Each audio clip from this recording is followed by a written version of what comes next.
जय माता दी। मित्रों, आज हम आपके लिए एक ऐसी कथा लेकर आए हैं जो न सिर्फ आपको प्रेरणा देगी बल्कि आपके जीवन में सुख, समृद्धि और धन की वर्षा भी करेगी। इस कथा को सुनने से आपकी जिंदगी में नए रंग भरेंगे। तो बिना किसी इंतजार के शुरू करते हैं। नवरात्रि के तीसरे दिन माँ चंद्रघंटा की पूजा का विशेष महत्व है।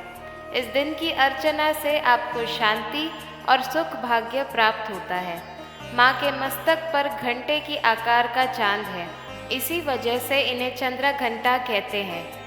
इनकी भक्ति से आप रोग दोष से मुक्ति पा सकते हैं और आपका जीवन खुशियों से भरा हो सकता है।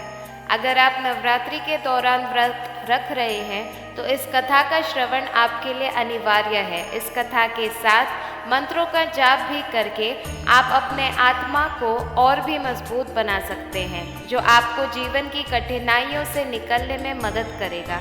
तो चलिए अब हम इस कथा की ओर बढ़ते हैं। पौराणिक कथाओं के अनुसार माँ दुर्गा ने माँ चंद्रघंटा का अवतार दैत्यों को नाश करने के लिए किया था।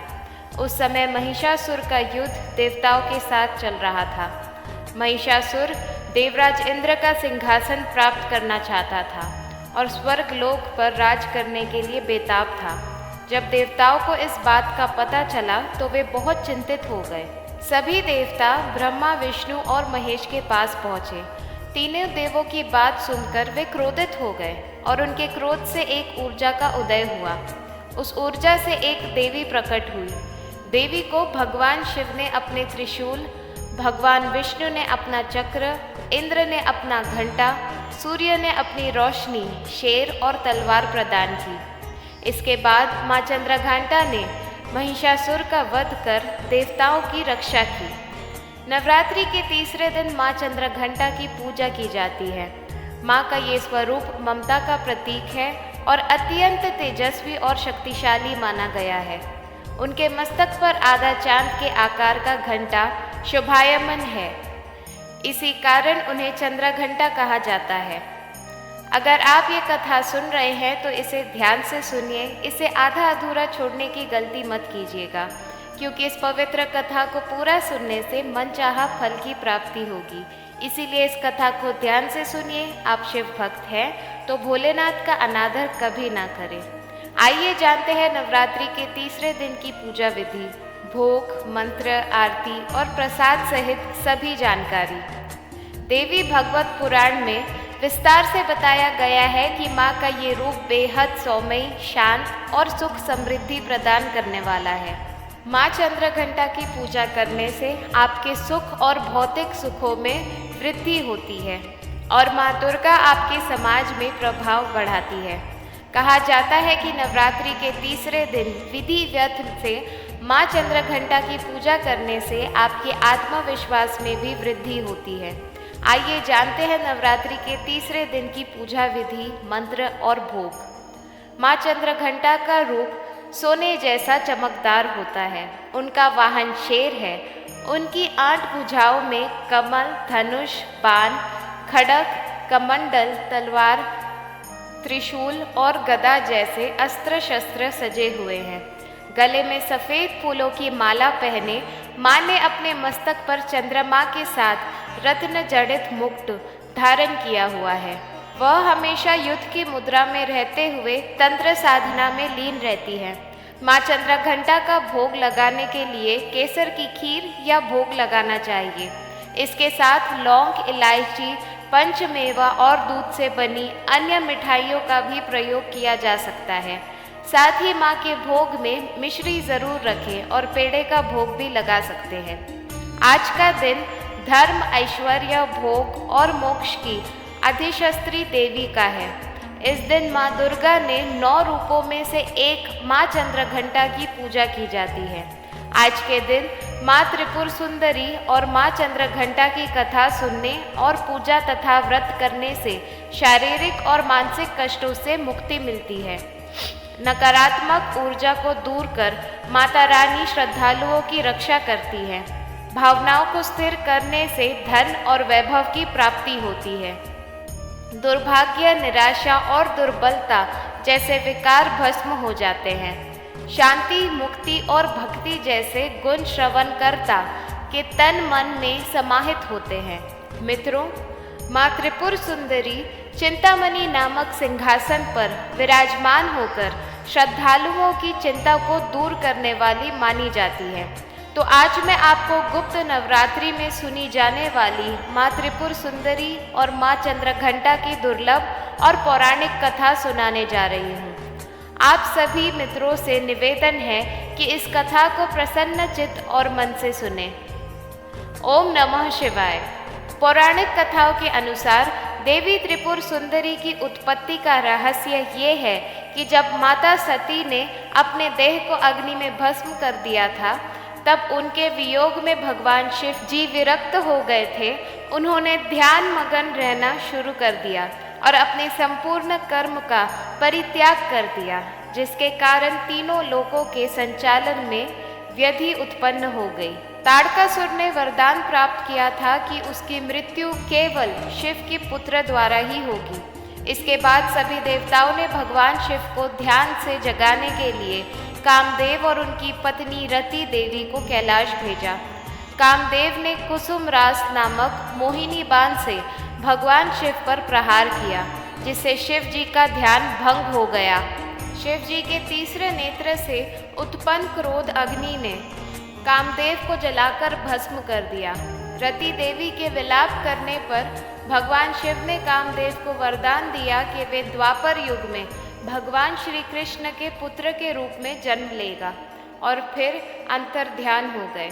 सभी देवी देवताओं और रति के जाने के बाद कामदेव की भस्म वहीं पड़ी रही।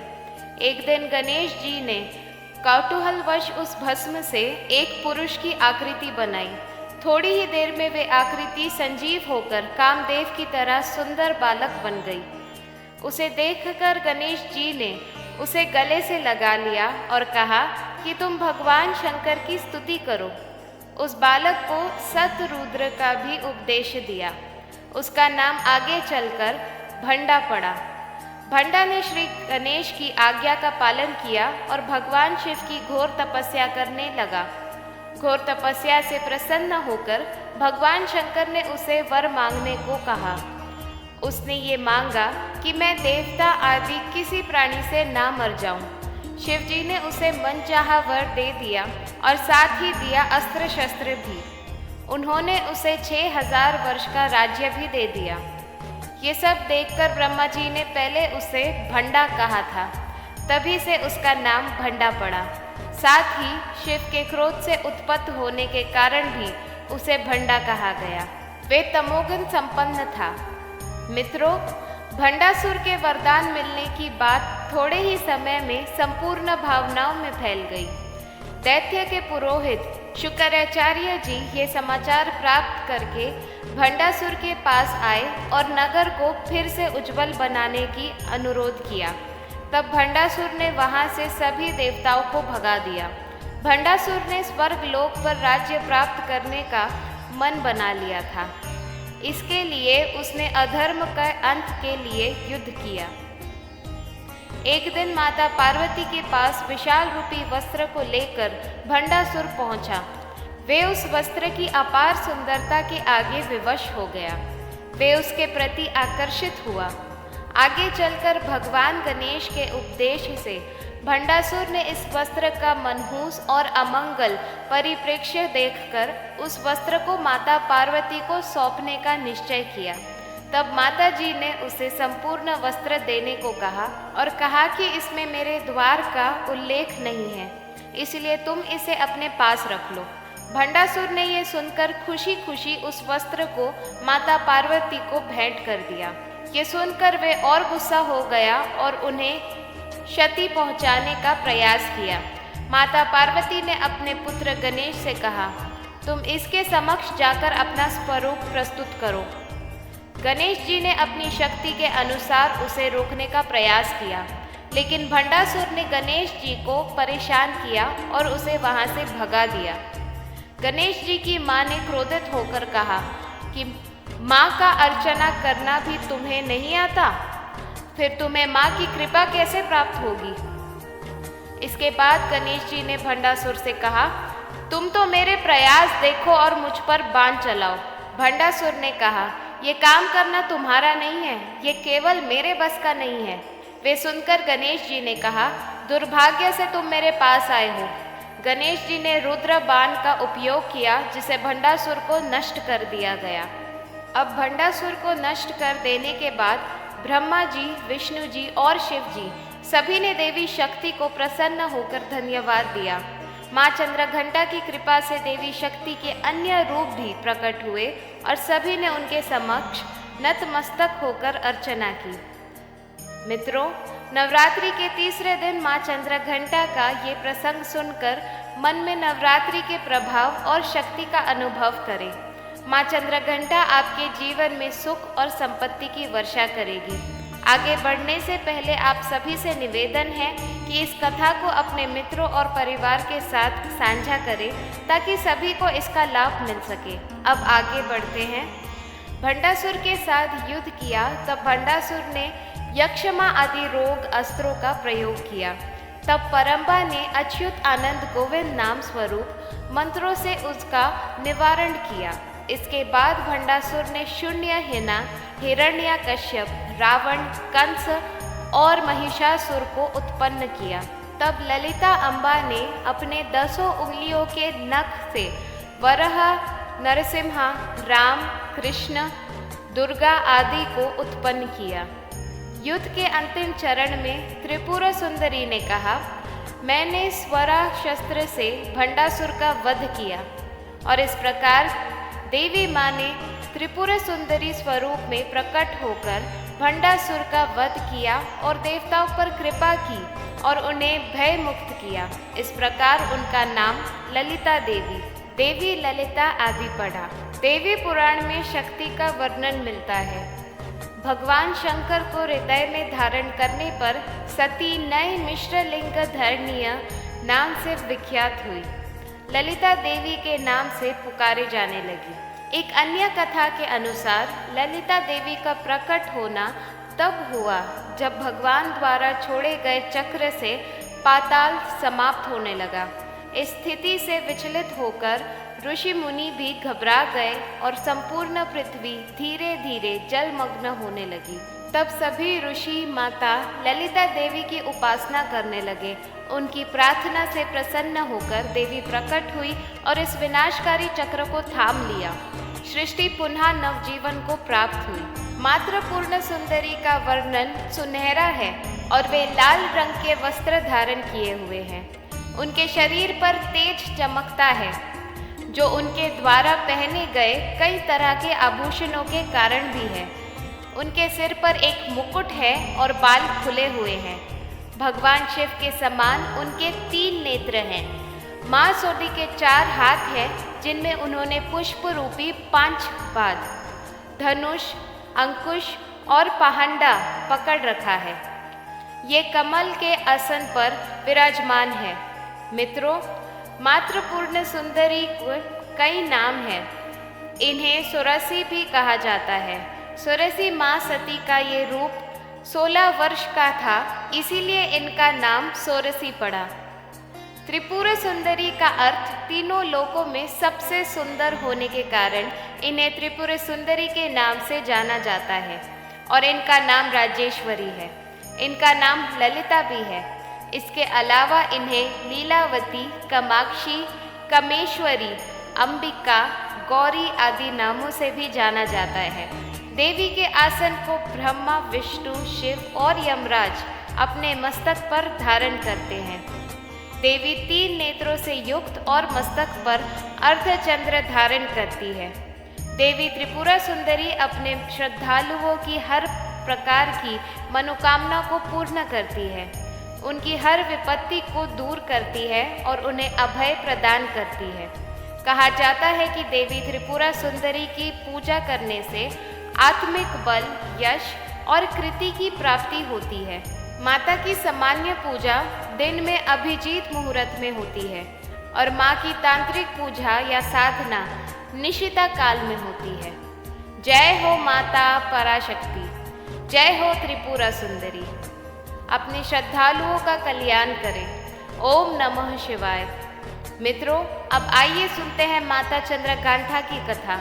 माता चंद्रघंटा की कथा का श्रवण करने से शारीरिक और मानसिक क्षतों को मुक्ति मिलती है। नकारात्मकता ऊर्जा को दूर कर माता रानी श्रद्धालुओं की रक्षा करती है। भावनाओं को स्थिर कर धन वैभव की प्राप्ति होती है। निराशा, निर्बलता, दरिद्रता जैसे विकार भस्म हो जाते हैं। शक्ति, ऊर्जा और साहस जैसे गुण जब श्रोता के तन में समाहित होते हैं, तो आज मैं आपको शारदा नवरात्रि में सुनी जाने वाली माँ चंद्रघंटा की एक दुर्लभ और पौराणिक कथा सुनाने जा रही हूँ। तो आप सभी मित्रों इन कथाओं को बड़ी श्रद्धा और प्रसन्न चित्त मन से सुनिए। जय माँ चंद्रघंटा। अपनी कठोर तपस्या से भगवान शिव को वापस जीतने के बाद देवी पार्वती राजा हिमालय के महल में लौट आई। राजा हिमालय और देवी मैना अपनी पुत्री की तपस्या में सफलता देखकर बहुत प्रसन्न हुए। शिव और माता पार्वती के विवाह के दिन सभी देवता इस बात से बहुत प्रसन्न हैं कि उनके भगवान का विवाह हो रहा है।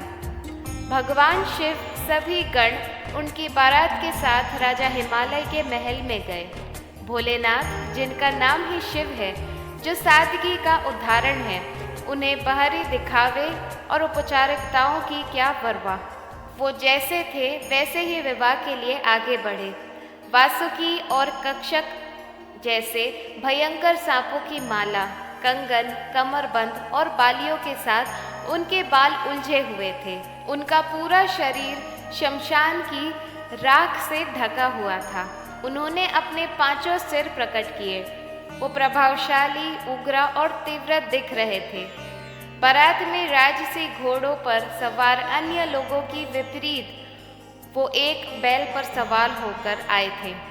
मैना देवी माता पार्वती की माँ अपने दामाद भगवान शिव के प्रकट होने की प्रतीक्षा कर रही थी, जिनके लिए उनकी बेटी ने कठोर तपस्या की थी। जब भगवान शिव प्रकट हुए तो मैना देवी हैरान और निराश हो गई।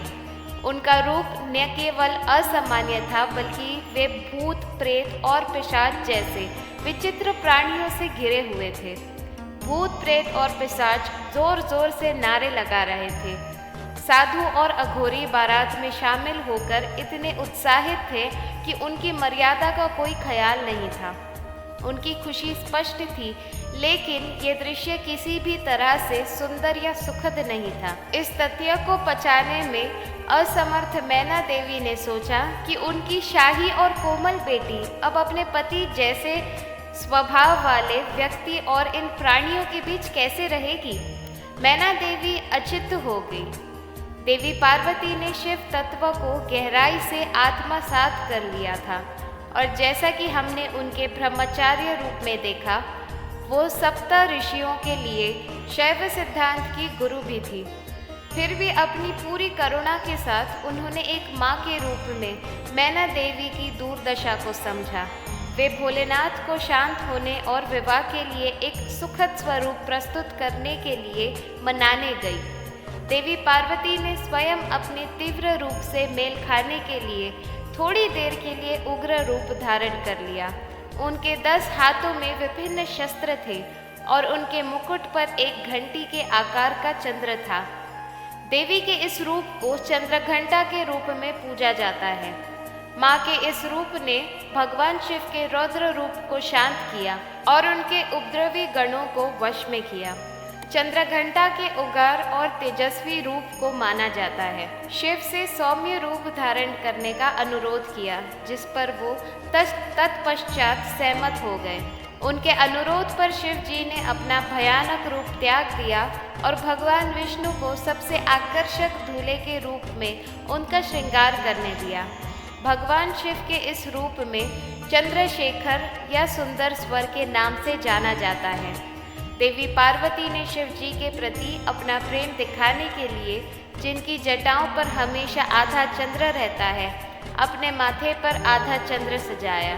भव्य विवाह के दिन सभी देवता आकर्षक स्वरूप में भगवान शिव के बैठक का आनंद लेने लगे। इस प्रकार देवी चंद्रघंटा और भगवान शिव के विवाह का दिन आ गया। माँ दुर्गा को 2 या 4 हाथों के साथ सामान्य रूप में पूजा जाता है, जिनके हाथ में अक्सर अष्टगंध, गरबंधन ये देखने के लिए प्रधान शस्त्र होता है। देवी के हाथ में शक्ति और तेजस का असर होता है और देवी दुर्गा को उस रूप में पूजने से प्रभुत्व और समृद्धि की प्राप्ति होती है। माँ की प्रसन्नता से हमारे प्रश्न सध जाते हैं और हमें मनोकामना की पूर्ति होती है। माता चंद्रघंटा की पूजा शिव के साथ संबंधित जैसे भावनाओं और मनोकामनाओं की पूर्ति होती है। इस प्रकार हमारी पूजा संसार के दौरान माँ का सनातन साधना के रूप में प्रतिभाविक होता है। ये साधना हमारे जीवन को नई दिशा और उड़ान प्रदान करती है। माता के इस आशीर्वाद से हम जीवन की साक्षात्कार कर सकते हैं। माँ को पूर्ण विश्वास और श्रद्धा से याद करें तो हमारे सपने सबको पूरा करने की प्रतीक्षा करने में कोई कमी नहीं होती। जय हो देवी चंद्रघंटा। अब जानते हैं बिहुला के बलिदान के बारे में। सजाए गए केले के नौका पर बिहुला अपने पति के पार्थिव शरीर को लेकर चंपापुरी से स्वर्ग के लिए जल मार्ग से प्रस्थान कर रही थी। उसने लाल साड़ी पहन रखी थी और सिंदूर लगा रखा था। नदी के किनारे वो अपने पति को बहुत दूर ले गई। अपने मन में एक ही संकल्प लिए कि वो अपने पति को पुनः जीवित करेगी। कई दिनों तक उसने कुछ भी नहीं खाया, जिससे उसका शरीर सूख गया था। लखेंद्र के शरीर से दुर्गंध आने लगी थी और उसके सारे शरीर में कीड़े पड़ गए थे। मात्र उसका कंकाल ही शेष रह गया था। लेकिन बिहुला ने हिम्मत नहीं हारी। उसने नौका को किनारे की ओर ले चलकर एक धोबिन को देखा, जिसके मुख से तेज टपक रहा था। मनसा देवी ने उस धोबिन को वहां भेजा था, जिसने बिहुला से कहा, हे पुत्री, तुम मेरे साथ देवलोक चलो। वहां जाकर महादेव और सभी देवताओं को प्रसन्न करो। तुम्हारे पति पुनः जीवित हो जाएंगे। बिहुला ने उसकी सलाह मानी और उसके साथ चली गई। उसके पति की अस्थियां उसके स्थल के चिपकी थी और वो अपने पति की स्मृति में मग्न होकर स्वर्ग की ओर चलने लगी। रास्ते में उसे अनेक कठिनाइयों का सामना करना पड़ा। उसे रूह कांप देने वाली बेटनी नदी को पार करना था, जो यमलोक में थी। उसने गौ माता का आह्वान किया, गौ माता, यदि मैंने सच्चे दिल से आपकी सेवा की है और मेरे मन में जरा भी छल कपट नहीं है, तो कृपया मेरी सहायता करें। ये सुनकर गौ माता तुरंत वहां आ गई और बिहुला को अपनी पूंछ के सहारे बैतरणी नदी पार कराती है। इस प्रकार सती सावित्री की भांति बिहुला अपने पति के साथ बैतरणी नदी पार करती है। वहां पहुंचकर वो यमराज के प्रश्नों का उत्तर देते हुए उन्हें प्रसन्न करती है। इसके बाद बिहुला इंद्रासन तक पहुंच जाती है। बिहुला अपनी शक्ति, तेज और भक्ति के नृत्य से भगवान इंद्र को प्रसन्न कर दिया। भगवान इंद्र और सभी देवताओं ने उसे मनचाहा वरदान मांगने को कहा। बिहुला ने अपने पति के जीवन दान मांगा। सभी देवताओं ने मिलकर माता मनसा देवी की कृपा से उसके पति को जीवित कर दिया। तब बिहुला ने अंत में देवताओं से कहा कि उसे अपने 6 बड़े भाइयों के जीवन भी दान में चाहिए। भगवान इंद्र ने उसकी मांग सहर्ष स्वीकार कर ली। फिर क्या था, 7 भाइयों के साथ बिहुला चंपापुरी अपने ससुराल लौट गई और उसका भव्य स्वागत किया गया। माता मनसा देवी प्रकट हुई और बिहुला के समक्ष पुनः अपनी पूजा का प्रस्ताव रखा। बिहुला के ससुराल के सभी लोगों ने माता मनसा देवी की पूजा स्वीकार कर ली, लेकिन चंद्रधर ने अपनी जगह अधिक रहकर घोषणा की कि मैं दाहिनी हाथ केवल भगवान शिव की पूजा के लिए अर्पित है, इसीलिए मैं पूजा केवल भगवान शिव को ही करूँगा। घर के सभी परिजनों ने मिलकर हाथी सौदागर को देवी माँ मनसा की पूजा करने के लिए मना लिया। चंद्रधर ने हामी तो भर दी, लेकिन अपने भय हाथ से मनसा देवी को फूल और नैवेद्य अर्पित किया। पूजा के लिए भव्य मनसा व सहारी मंदिर का निर्माण किया गया। कहा जाता है तब से मनसा देवी की पूजा शिव की मनस कन्या के रूप में होने लगी। उस समय मनसा देवी ने बिहुला को आशीर्वाद दिया कि दुनिया की सती नारियों में उसका स्थल सुरक्षित और उच्च रहेगा और मनसा पूजा के साथ ही बिहुला की भी पूजा की जाएगी। आइए हम सभी मिलकर मनसा देवी से मिलकर प्रार्थना करते हैं। हे मनसा देवी, जिस प्रकार आपने बिहुला के पति का जीवन सुरक्षित रखा और उसे जीवन दान दिया, आप अपने श्रद्धालुओं और सभी सुहागनों के सुहाग को अमर रखना। जय माता दी। माता चंद्रघंटा की पूजा करते समय इन मंत्रों का विशेष रूप से जाप करें। इससे आपको शुभ परिणाम मिल सकते हैं और सभी परेशानियां भी दूर हो सकती है। या देवी सर्वभूतेषु माँ चंद्रघंटा रूपेण संस्थिता, नमस्तस्यै नमस्तस्यै नमस्तस्यै प्रसिद्ध में। इस वीडियो को बोलते समय कोई त्रुटि हो तो मैं क्षमा चाहती हूँ। उम्मीद है आप सभी को ये वीडियो अच्छी लगी होगी। अगर आप शिव के सच्चे भक्त हैं तो हमारे चैनल भक्ति का ब्रह्मांड को सब्सक्राइब करें और वीडियो को लाइक और कमेंट में जय माता दी ज़रूर लिखिए। मिलते हैं आपसे अगले वीडियो में।